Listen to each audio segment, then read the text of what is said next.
সমাজে ন্যাক্কারজনক ঘটনা তথা ধর্ষণ ও শ্লীলতাহানির ঘটনা ঘটার যেন কিছুতেই হ্রাস পাচ্ছে না।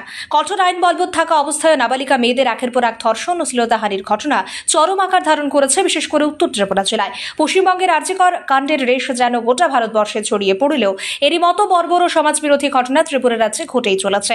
গত 12ই সেপ্টেম্বর উত্তর জেলার পারিসাগরে নাবালিকা ধর্ষণ কাণ্ডের তীব্র প্রতিবাদ এবং পুলিশি ধরপাকড়ের পরেও গতকাল অর্থাৎ রবিবার বিকেলে কদমতলায় ঘটে গেল এক চরম অমানবিক তথা শ্লীলতাহানির ঘটনা।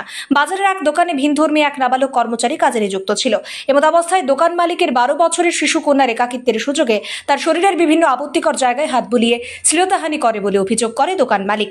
পরে এই ঘটনা কদমতলা থানায় জানালে পুলিশ সঙ্গে সঙ্গে দোকানের কর্মচারী তথা শ্লীলতাহানির ঘটনায় জড়িত নাবালক ভিনধর্মী ছেলেকে জালে তোলে। অপরদিকে নাবালিকা শিশু কন্যাটির বয়ান নিয়ে সমস্ত ঘটনার সত্যতা জানতে পারে পুলিশ। এই ঘটনায় নাবালক ছেলেটিকে গ্রেপ্তার করে একটি মামলা হাতে নিয়ে তদন্ত শুরু করেছে পুলিশ। ব্যুরো রিপোর্ট, সত্যের খোঁজে 24 ঘন্টা।